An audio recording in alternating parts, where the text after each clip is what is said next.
Greetings, Internet. It is Alex from Barefaced and John from Origin Effects. Hello. And we have a new toy. It's a BASSRIG 15. John's going to explain what it is. You've tried, well, I've seen your videos of the BASSRIG Super Vintage and the BASSRIG 64 Black Panel, which are both all-analogue modelers, essentially, that capture the Ampeg SVT and the Fender Bassman and Showman, respectively. Yeah, it's an all-analogue preamp and DI pedal with analog cab sim DI output. This is our latest one, and it's based on the Ampeg B-15, which we've got behind me, which I think is your first time actually trying one of these I think amps, it is isn't it? my first time trying a B-15. It has this reputation of being like the holy grail of studio amps. It's not too loud, it's got this kind of sweet spot frequency response, and it's known particularly for its use by kind of 60s soul players and generally a who's who of session musicians. So it made a lot of sense to put that in a pedal that's perfect for DI gigs and recording, because it's the sound. Yeah. So, I mean, it's a completely different kind of amp topology, isn't it, to the SVT?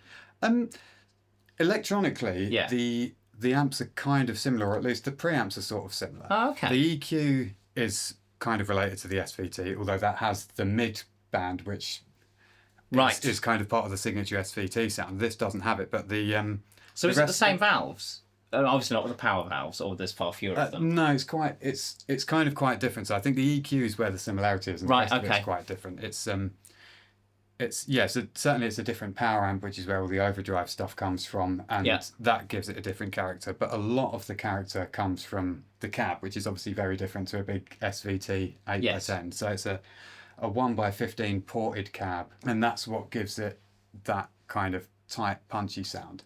Now, if I recall correctly, there were a few different eras of B-15, and I think they're all ported, and they've got extra bits of wood in random places. Yeah, a whole kind of evolutionary process. Yeah. The mid-60s ones are kind of considered to be the ones, and Right. that's what we've got here. But yeah, I 'cause guess it's- they're just essentially their seat of your pants design before feels small parameters and all that. So they've basically gone, we'll put a speaker in a box, we've put some holes in it and it's made it sound better, and then we put some other bits in it that sounded better. And Well, exactly, because if you actually did the maths for this speaker that's in this cab, you'd need a much bigger box. So the fact that it's a big speaker in a small ported box is what gives it that steep low end roll off and the punchy sound and all of that kind of stuff. Which is where a lot of the character comes from. So this pedal recreates all of the amp side of it, which is hugely intrinsic to the sound as well. But the DI output has an analog recreation of this cab, and also this amp out EQ, which allows you to impart some of that cab characteristic onto whichever cab you have on stage, which is why we've brought it down here, because you make a lot of different cabs and a lot of sort of modern hi-fi sounding cabs with a deliberately broad frequency response, and we're going to come in and mess with that frequency response with this pedal. yes. Yeah, so this has a different amp out EQ to the other BASSRIG pedals. Yeah, so the other BASSRIG pedals still have the high and low frequency trimmers and the ability to remove high end, which is mainly there to kind of effectively turn off your cab's tweeter from the pedal. So especially if you've got a driven sound on the pedal, you can apply a steep low pass filter that removes all of the kind of fizzier content. So you can leave your tweeter on for your kind of modern clean slap sound or something, and then kick this on and have that vintage frequency response. But because the B-15 has this other kind of element to the sound, this very tight low end, we've also added this low cut switch, which allows you to chop the very low bass frequencies off and give a more modern cab that kind of punchier frequency response that we get from this one here. Then of course you still have the ability to fine tune that with the LF and HF trimmers. It's quite clever. So we've got a P-bass of sorts here with some old flats, and we are currently plugged into the B-15. Yes. Right, B for B-15.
So what we're doing here is using the amp out EQ to try and match the sound of your rig here to the sound that we're getting from the B-15. The AB selector is selecting between sending the signal from your bass either to the real B-15 or to the bass rig, which is going through, you can tell me which cab we've got here. That is a Big Baby 3 and it's being driven by the power stage of an Aguilar 500. Okay, so we're just going straight into the effects return with none of the preamp coloration. No preamp. So all of the tone that you're hearing, other than what's coming from your fingers, obviously, is coming from the bass. Yes, exactly. So, and we've got the HF control all the way up on the Big Baby 3. So essentially that's like a big studio monitor. Okay, it's as full range as it gets. Very clean, very clear. Though with the mic sound off it, unless it's the room mic, we're just on the 12XN driver, so you're not going to hear much of the high frequency driver because it's so far away. For all intents and purposes, this is a very full range, high fidelity, modern sounding. High accuracy as well, yeah. Okay, so we're using the amp out of the bass rig, which doesn't have any cabinet simulation, because to add cabinet simulation to the sound of a cab, even a relatively flat full range one, there's still going to be some coloration coming from the cab itself. So what we do instead is our amp out EQ circuit. What that does is it kind of imparts the important bits of the B-15's frequency response on your modern sounding cab. So we have the high cut switch, which is like the horn cut on our other bass rig pedals. That applies a steep low pass filter that lops off all of the high end that would otherwise make it to the tweeter in your cab. So as that's an old school 15, that's probably rolling off probably higher than you think, actually, because it's an old style 15. So it's probably rolling off at like the 3K, maybe, but off axis maybe a bit earlier. So maybe stopping at about like 2K. It's quite low, so it's a very warm sounding thing. Something that the B-15 also has that kind of makes it unique is a very tight low end that doesn't let any of that sub content through. Because it's a small ported cab with a big driver in it, it ends up really tight sounding. So the low cut switch allows you to also lop off all of that low end. What you essentially do is filter the output from the pedal to kind of match the top and bottom response of the B-15 cab and then send that to your nice modern cab. Meaning that as you bypass the pedal, you also bypass that filtering. And it gives you your big full range frequency response back. You can use that to go from a very high fidelity, full range clean sound to a very vintage sound without having to mess with your tweeter settings, without having to mess with the EQ controls on your amp. So if you play a little,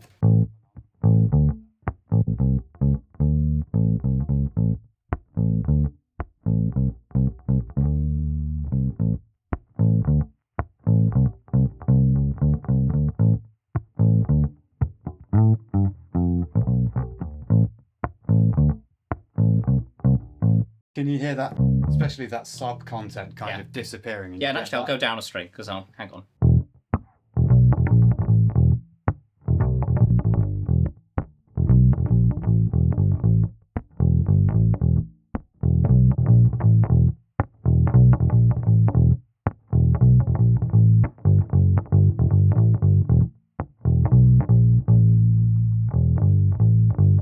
If we leave the pedal on, and then I'll bypass the filters, and you'll hopefully hear what they're doing to the sound of the cab as well. Oh yeah, okay.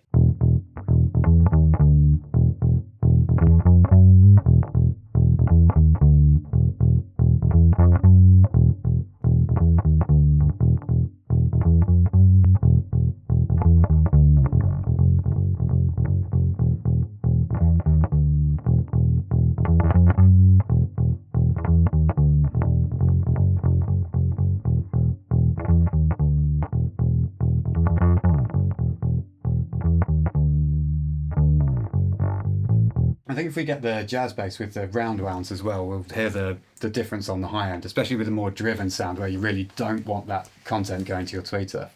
Yeah, what you were saying about it made me immediately think about those sort of gigs that, if you're a working bassist playing covers and tributes and things like that, and particularly when you've got bassists who are doing like soul reviews or whatever, where they're doing essentially late 50s through to mid 80s soul music, so you're getting all like Shaka Khan and stuff like that, and Luther Vandross and stuff as the later era. But then you're going right back to what's the front of Motown? Barrett Strong with Money, and where some of it's double bass, but the early stuff it's and right for about 12, 15 years it's just dead flat wound P basses. And I thought,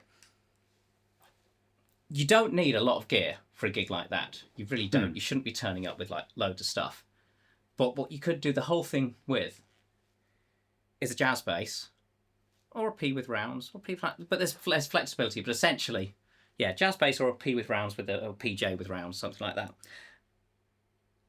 And you can play all your kind of late 70s through to late 80s soul stuff with that pedal off. Yep. And you just go straight into your amp, and you've got your kind of your modern slap sounds and everything. And as soon as you go back to pre-1972 or something, you turn that on, maybe roll your tone off a bit. Yeah. And you're nailing it. That's your James Brown stuff. That's your James Brown stuff. It's all your old Motown stuff. Your pre-Bootsy James Brown stuff. Yeah. Well, I mean, and those were all the guys using this amp as well. Absolutely. I mean, James Jameson's one of the most famous users of the B-15. So it's that sound. Yeah. But if you get things, I mean, it's also a lot of other sounds. So if we get something more driven, you hear a bit of the versatility of it, and also what the filters are doing.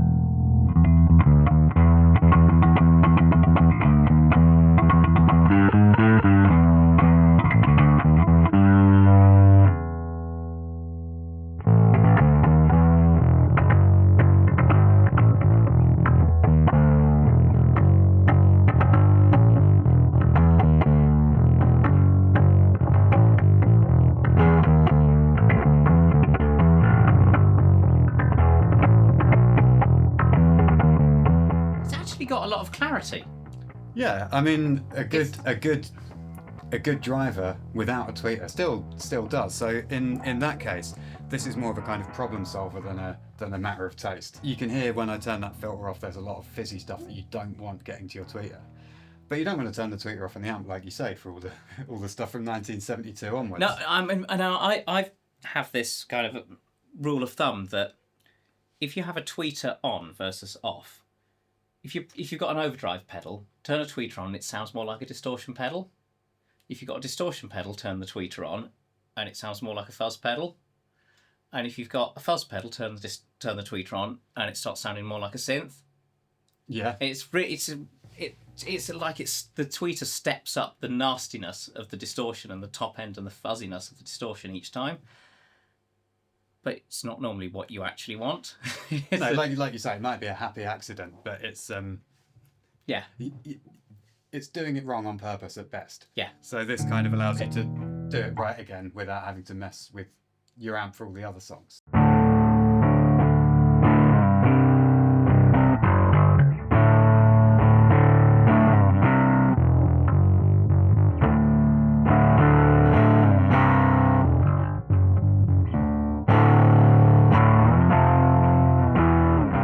Messy playing on a bass I'm not used to.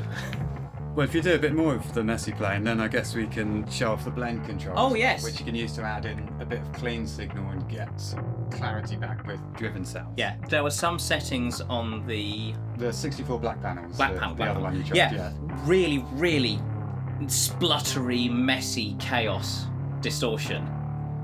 And it's just totally unworkable. And then you bring the blend, and you end up with this big punchy bass sound. It's all clean, and then all this absolute nastiness on top of it. Yeah, and it was all just of a sudden the chaos makes sense, right? Absolutely, and it's the sort of chaos that in a three-piece band fills up the space, particularly when the guitar goes to take a solo. You know, it's that Nirvana, ZZ Top, Ash. Ash is a good example of like just sort of bass sounds, you know? Yeah, but you don't sacrifice the kind of fundamental stuff and the clarity to get it. Song 2, Blur.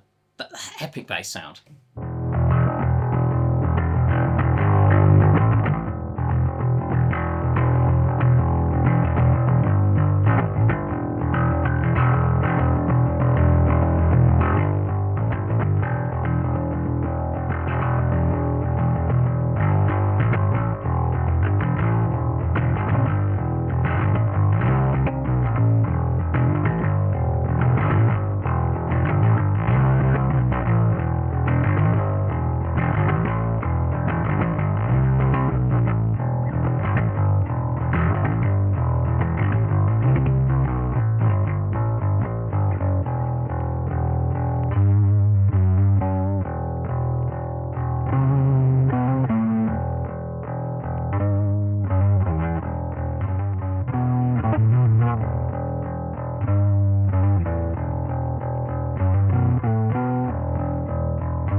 Yeah, so there's more to it than Motown stuff. But There really is, actually. That's kind of still where it really excels, you know.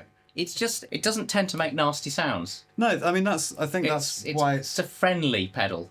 It's a friendly amp. I think that's why people are still into it, like 60 years on, or wherever we are now, because it just kind of sits right and it works, and it's hard to get bad sounds. And I know, I'm sure there's a million bass players out there that would disagree with me, but I kind of like it not having a mid control. It's one of those funny things with bass gear.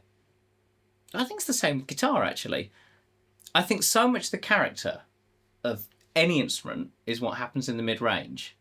And mid-range EQ is really difficult to do because it changes the character so much. And the mid-range EQ you want from instrument to instrument and situation to situation varies so much in kind of frequency center and Q and stuff like that. Yeah.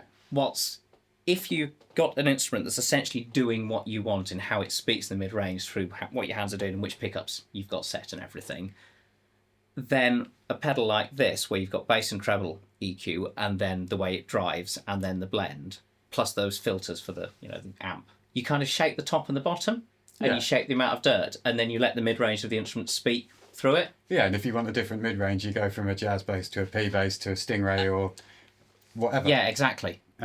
Yeah, that's kind of the beauty of the B-15, and what we tried to capture in the BASSRIG 15 is the simplicity and it just being... It's very idiot-proof. Right. I like that.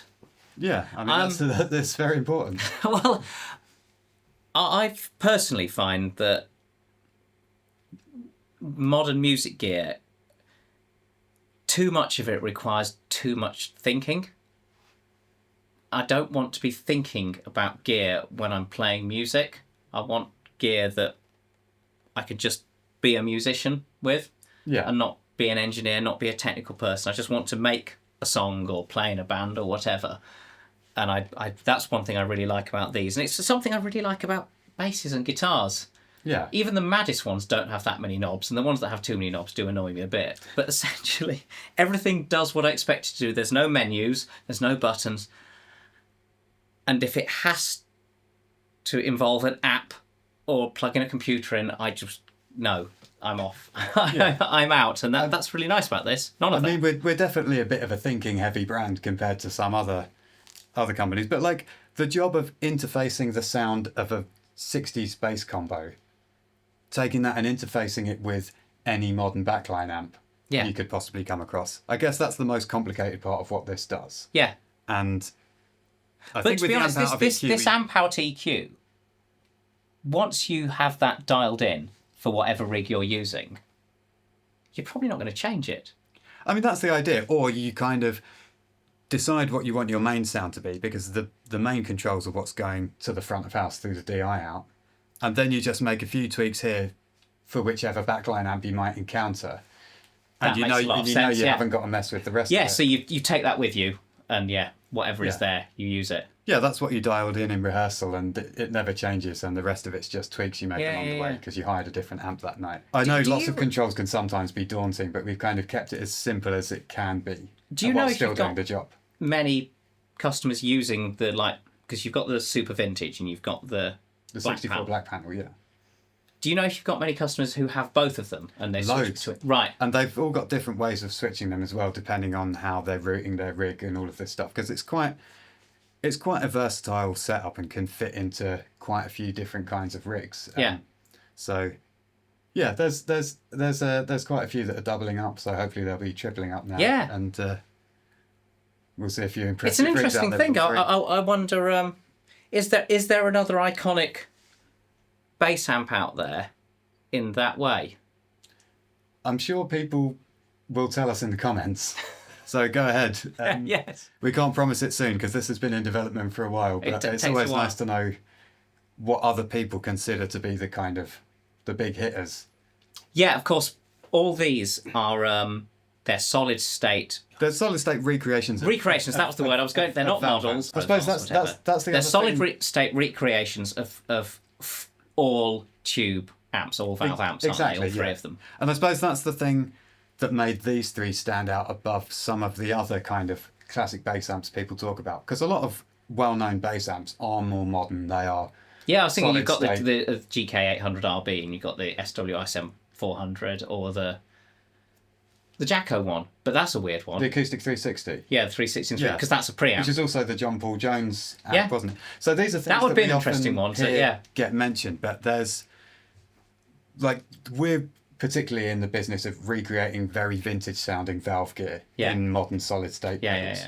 So there's more for us to do with the bass rig pedals that already exist, and there are some of these other more modern things, which are sounds you can get in other ways using more ordinary EQs and things like that. So we were particularly going after those very vintage sounds that are difficult to emulate in pedal form. I guess we could do a slightly more structured comparison of what the amp out EQs do. Yeah. So what we can do is cycle through the B-15 in its own cab versus the bass rig plugged into this big baby 112, and you can't quite see it on the camera. We have a very, very tiny cab down here. Yes. Can you tell us what this guy is? So that is a barefaced 110T, so it's our unique 10CR driver in a hybrid resonator enclosure. That is the tweeter version. We do it without a tweeter as well, so if you are in this old school world of sound, just save your money and wait and go without the tweeter. And we also do an active version of that now. So you could use that with the built-in amplifier module, which is a 200-watt module, and the bass rig, and that's it. And that's your rig, very, sorted. very tiny rig. Very, very tiny and surprisingly loud rig. So yeah, we're still just using the Aguilar's power section, none of the preamp involved, and I guess we'll go around first without any of the amp out EQ turned on and just hear the differences between the three cabs, and then we'll try and get the two barefaced cabs to sound as close as we can to the B-15. Yeah. So if you just play, I'll cycle through everything.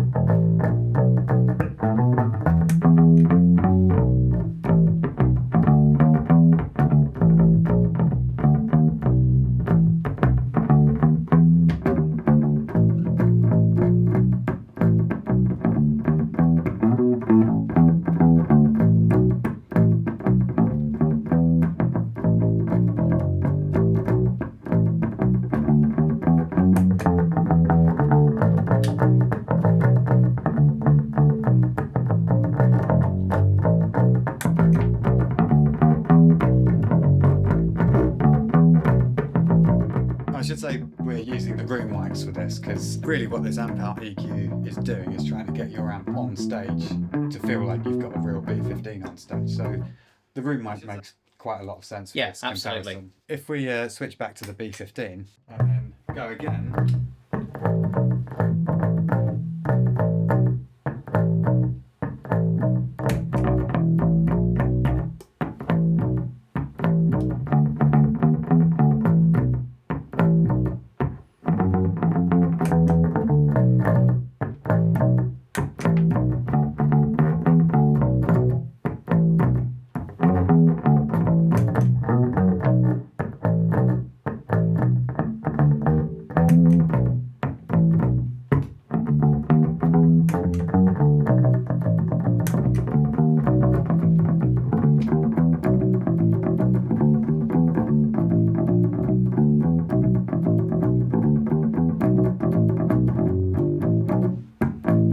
I'm already noticing that one of the main differences between definitely these two cabs is in the low end. Yeah. And as soon as we turn the low cut switch on, that difference is really reduced, and Yeah, they've both absolutely. got that tightness and punchiness that's a lot closer to the B-15. And then same goes for the high end. I mean, on a clean sound that's a little harder to hear, but just dialing off a little more of the HF control just kind of warms them up a bit, so they're more in the ballpark of the B-15.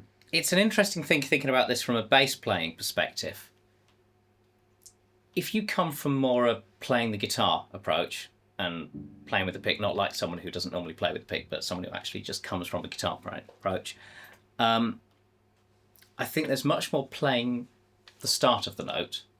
And I think if you're much more from where I live in the world of funk and things like that, and a lot of heavy music as well, you play the full length of the note, you play the start and the end.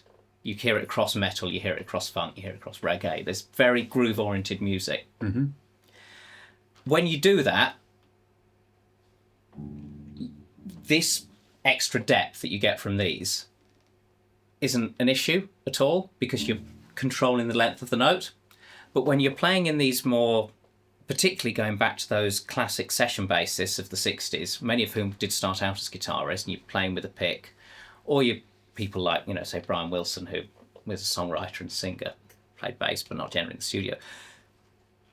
You're playing the start of the note, and then the end of the note just goes with the decay. And when you're playing an instrument through a cab that goes really deep like this, that bit goes on for too long. Yeah. I think this is a big part of why the B-15 is such an effective studio weapon. Those fundamentals, the very bottom end of those notes, they just keep going. But when you play through a B-15, they're not there. They're not there at the start, and they're not there at the end. You've just given a very good description of the amp not getting in the way. Yeah. Is how I describe it, but I'd never thought of it quite in those terms. Well, I just noticed because we sell a lot. I've been selling bass cabs for how long have we been doing this? It's 2025, isn't it? So this has been 17 years of barefaced, which is quite a long time. So we sold thousands of cabs, thousands and thousands to thousands of bass players, and there are quite a lot of bass players out there who will say, oh yeah, you want a 110 or your 210 because they sound tighter, and you don't want a big baby, to some people, because it's just got too much bottom end, it's too big, and it's not tight enough, not punchy enough. And I realise it's very much, if you play in a certain way, the 10CR cabs, like a B-15, tighten you up. Yeah. If you're someone who has a very rhythmically oriented style like me, it's not an issue at all with a big baby, and I actually find they are tighter because they start and stop when I ask them to, not when they decide to. But that's what makes the 10CR cabs and the B-15 and how the bass rig works as such an effective problem solver for people go, I want a tight sounding rig, because you just plug it in, like people who like a compressor. Yeah, it's kind of, they're not sticking plasters for a fault, but they are just a way of polishing. Yeah, well, and playing. All we're doing is allowing people to make that same decision, but like further upstream in the signal chain. So by adding these controls, the cab that you plug into matters less, or you can choose something that's more versatile and just shape the sound earlier on. Yeah. Make those decisions somewhere else in your chain. And we've been working on bass amps for an eternity, longer than I've had children, and my children are not that young now, some of them. One of the features we've got on there is variable filters for the low end, because how the low end rolls off completely changes the feel of a bass cab as much as the sound, and it completely changes how your groove interacts with it, as well as changing how the room interacts with it. But yeah. And there's quite a lot of pedals out there that allow people to do that, more studio style high pass and low pass filters and things. And I suppose what makes this unique is that the curve that's applied when you turn that filter on is unique to the B-15. Yeah. And we've done a lot of measurements and done a lot of design work to make sure that it doesn't just tighten up the low end in the way that a garden variety high pass filter would. It tightens up the low end to the exact same curve that you get from that cab. So, it has that B-15 signature to it. I've never measured one of these or run a simulation on it, but it feels like it does that. It's got a peaking hump because it's an undersized cab, and then I think it's tuned quite high, and then it rolls off. I think it's probably a sort of double stepped curve. Then you've got very good ears, because you can actually have a look in the manual that accompanies this, and it's got the curves for what all of these filters are doing. Right. And the low end is exactly as you described. Right. It rolls off steeply, and there's a little extra bit. Because I think it's tuned lower than you'd think. Yeah. That's the B-15 thing. Yeah.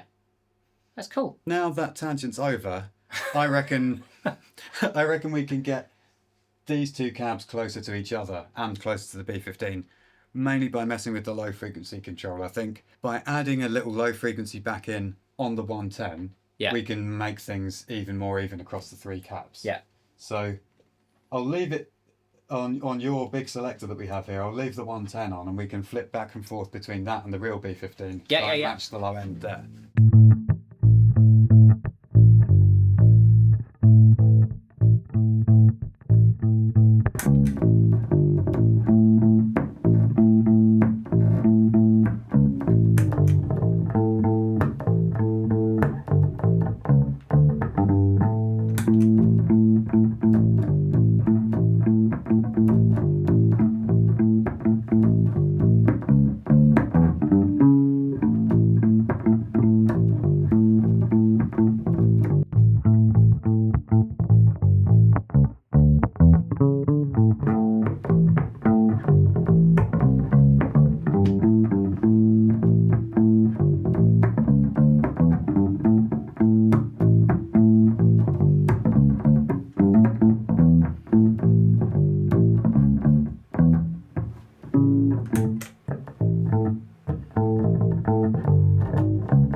I think that's got it closer.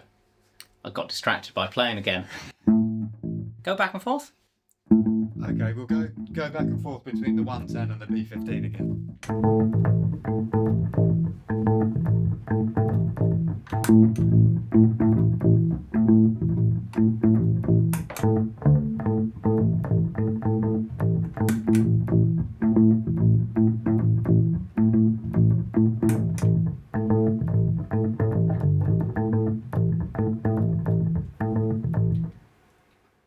That's really interesting. Let me try turning the tweeter on, because I know we've got the tweeter all the way up on this.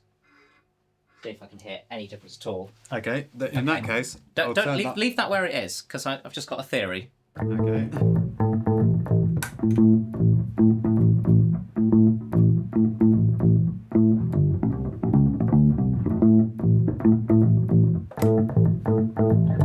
That's really similar.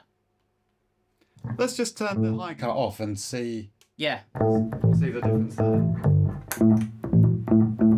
Yeah. An unusual thing about the 10CR driver we've got there, it's a 10, obviously, but so what?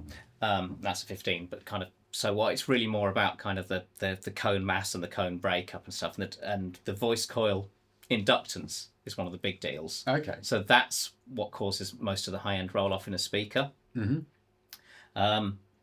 And that's got the 10CR has a low inductance voice coil, so the highs go higher. Right. Okay.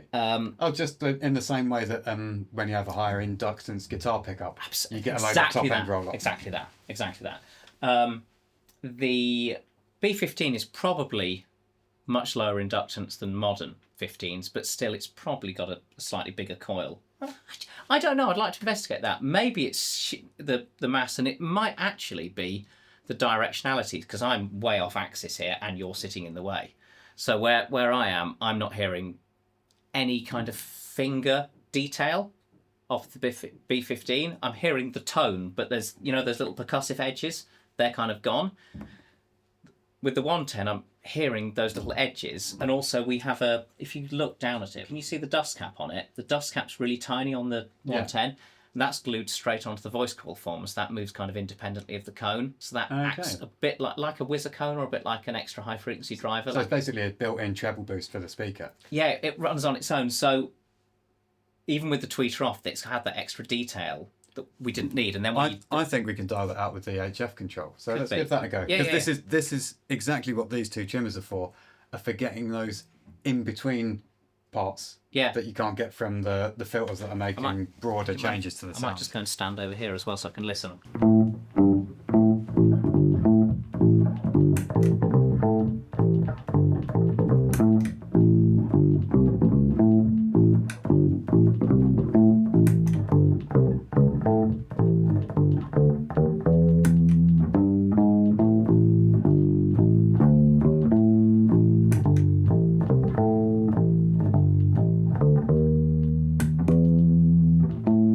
It's doing the job pretty well, I'd say. Better than I expected, actually, for such a tiny cab.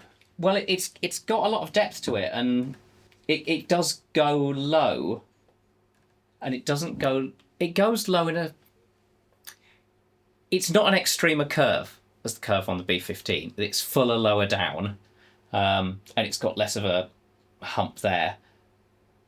But it's not a million miles removed, so it's not impossible to shape it to get it in the same place, whilst the Big Baby 3 just stretches much lower, full stop. Whilst that will go lower, but there's less. The 110 will go lower, but there's less down there. So you can EQ the deep lows up, but they're available, but they're not so present. So they're easy to remove as well. Well, that makes sense then, which is why we needed the trimmers more on the smaller cab and the switches more on the bigger cab. Yeah. Very satisfying. Yeah, I'm quite impressed with the B-15. I think they could catch on. Yeah, I know we're here to talk cabs, because that's what you guys do, but I think we should have a little comparison of the B-15 versus the cab sim from the BASSRIG 15 as well. To do this, we've mic'd the B-15 up as close as we can to how we mic'd it when we took all the measurements to design the cab sim. So you go ahead and play, and then we can do the comparison in post.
I know we do cabs.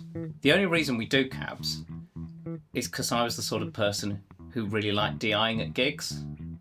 Okay. Because it was really annoying messing around with miking cabs and mediocre backline and stuff like that. So the only reason I designed what became a barefaced cab was because I wanted a rig that I could turn up with. If the PA was half decent, DI it. And if the PA, and it would then sound like the sound out of the PA. So, because I was running a big pedal board, so I've often tended to run a big pedal board, so I'd want sound of my bass, sound of my pedal board, cab, and then that's going to the DI and the PA, and it all matches. And also, if the PA wasn't any good, then the cab could carry the room and be audible across the stage. And still sound like the sound you were hoping for from the PA. Right? Exactly. So it could fill a venue, but also not just be like sounds over there. It would actually, have the dispersion to get it to the rest of the band. Mm. So that's the thing. Yeah, I guess we're coming at it from... Yeah. Same problem from a different angle, I guess. Well, and also, if you think about it, we're however many years later, and PAs are generally a bit better. Sound engineers are a bit more clued up. It isn't all just about making the kick drum as loud as possible. And then the sometimes bass. It still is to quite a degree. Yeah, well, this is kind of where we're coming from as well. There's a sort of modular aspect to modern rigs that you didn't used to get. Yeah.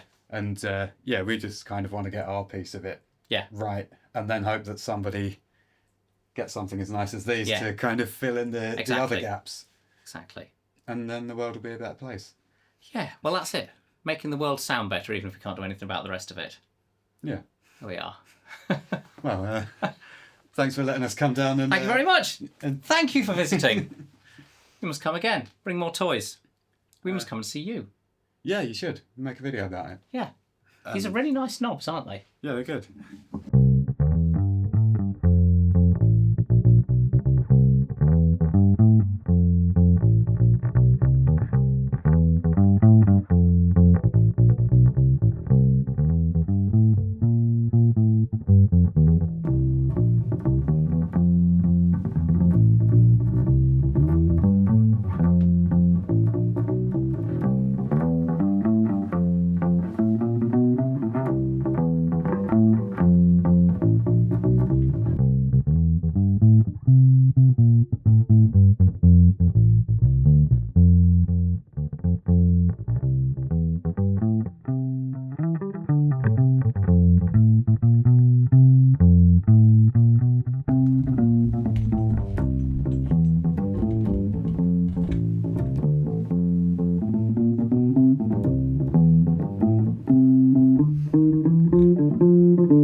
That's very easy to use. It's very intuitive. It's very cool. So the EQ is before the drive. Yeah. Yeah. So that's the same as on the other two pedals. They're all that sort of design. So it comes in, it gets buffered, it goes through the EQ stack, the tone stack, and then the drive stuff happens afterwards. There's kind of more to it than that. This bass rig, as do the others, they recreate the whole signal path of a valve amp.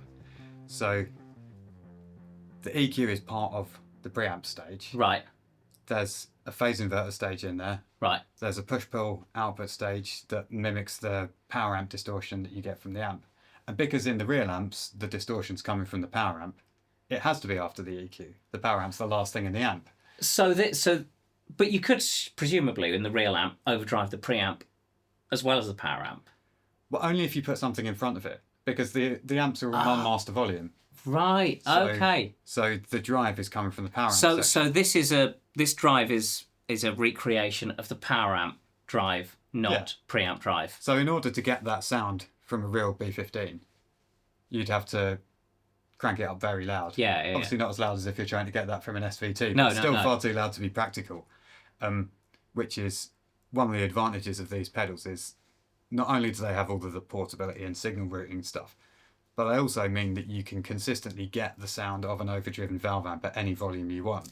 And you blow a fewer things up. You know, you're not going to be like toasting speakers. You're not going to be wearing out power valves. You're not going to be wearing out sound engineers. No, and you're not going to be annoying the neighbours as much. That's cool. Yeah, so you do then get that interaction between the tone controls and the distortion. So turning the bass down with a driven sound, it doesn't just make it less bassy, it also makes the drive tighter. Yeah, turn the bass back up, it kind of gets splatty, and you can control the character of the drive as well as the frequency content by what you do with the tone controls. It's not as wild as the black panel. It's definitely more calm. You can be quite extreme with the knobs and it never does anything completely mad. Yeah, I mean, it's recreating a more subdued kind of amp, but it can still get fairly silly if you want it to, especially if you do boost it with something. And because it's got high headroom from internally boosted voltages, of course, you can hit it with other pedals and you can do all of that kind of stuff. You could put a boost in front of it, couldn't you? Yeah.